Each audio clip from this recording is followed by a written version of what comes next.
It's a journey. It's a video. It's a journey video.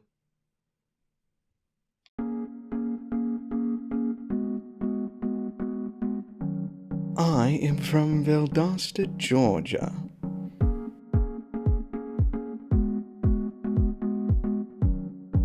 Praise the...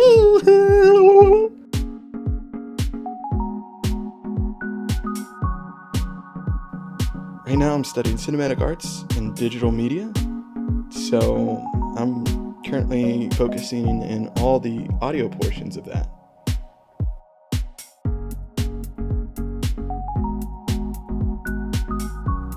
I like to watch some YouTube videos, work out at the gym, and just hang out online with my brothers, playing some games and stuff, with the occasional movie or two. And now it's time for story time with Kayden. Part of the show where we tell stories with Kayden. Don't you just love the stories that Kayden tells? Kayden tells great stories when he tells a story. Alright, so now is a good enough time to share my testimony. I grew up in a Christian home. I had 4 older brothers. My parents made sure I knew what the gospel was and constantly were telling me all about who God was. And at the age of 6, I gave my life to Christ. But personally, I don't think that was a genuine commitment at that time, looking back on it. And there was no change in my life from before and after. So I constantly was going in and getting into things that I wasn't supposed to, even though I was in a sheltered home, even though I was very well taken care of, and I knew what was right and wrong. I still managed to not go in the right direction. And I struggled with a lot of different things over the years. Just growing up, learning to be who I was supposed to be. And it wasn't until I came in contact with a friend of mine that I started to realize where I stood with the Lord.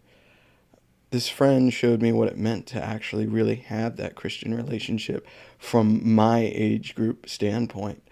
He showed me a lot of the insight to what it means to be a Christian as well. And he started inviting me to these Monday night Bible studies. And I went with him. I learned a lot of different things. And, throughout this whole process, I thought I was a Christian because I didn't really think that commitment I made beforehand was not genuine. So when I went there with him, I did this over and over and over again for quite a few months, and eventually it came to a point where it was a revival and not a Bible study. And, revivals are for the lost in the community. And I thought to myself, I'm not a lost person. I don't need to be here. But at the same time, I was still there already. And my friend had invited me, and I was already there. So I was like, well, God, if there is anything you want me to do tonight, I'm going to do it. I don't know what that is, but whatever you tell me to do tonight, that's what I'm going to do. So going into the revival, God tapped me on the shoulder and he's like, hey, you are not part of my family right now, and I want you to be. That's what I want you to do tonight. So I gave my life to Christ that night, and I've been going through that process of sanctification ever since. Now, I'm not perfect by any standards, but I am constantly on the path of striving to be more like Christ now.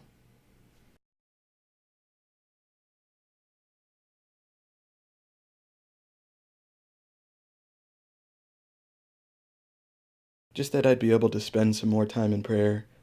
I've been really busy lately with almost everything that I'm trying to get done. School is very taxing on me right now, both in sleep and in schedule wise. I'm in class from like 8 o'clock sometimes till 4 o'clock in the afternoon. And then now that it's getting towards the end of the semester, I've been going out on film shoots so many times, and they take all day. So I've been having a hard time finding time to spend time with the Lord. Time. So just some prayers for that would be awesome. And I really appreciate it. Thank you. This has been a journey video with Kayden Candelario. Thank you so much for joining us, and have a blessed day. So, here in Fun Time, we have Mr. Pickles. Yeah, Mr. Pickles. I call him PP because he's a purple pig. And so, Mr. Pickles, yeah, oh, okay. So, share some words of wisdom with us today, Mr. Pickles. Yes. I've been always wondering that. So, now that we got that all situated, are you situated? I don't know. Are you? I don't know.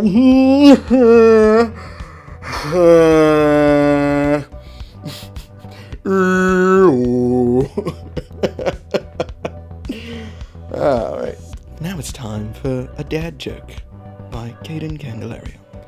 Why did the wasp not do well on the test? Because he wasp not trying hard enough.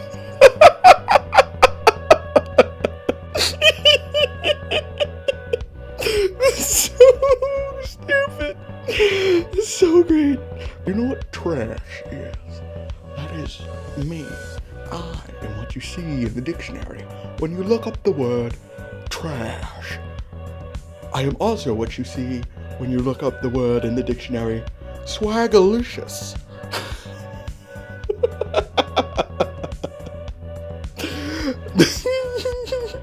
So, today we are talking about pancakes.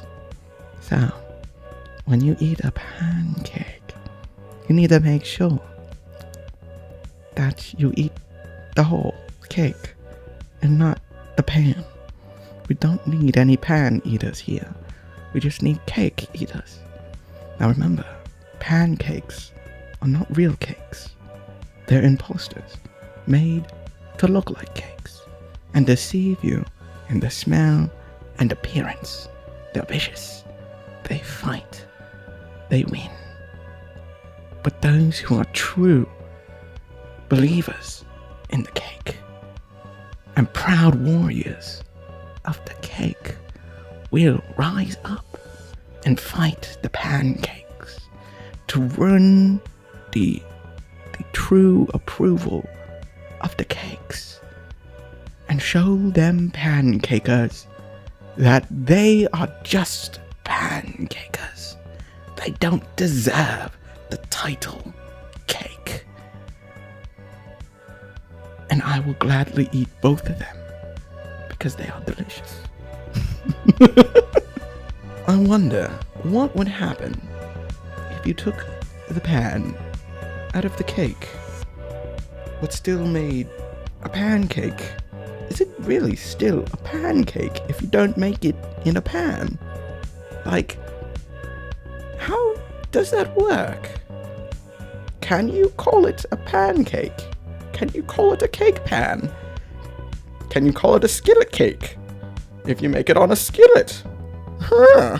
Maybe we should be calling them skillet cakes since most of them are made on skillets.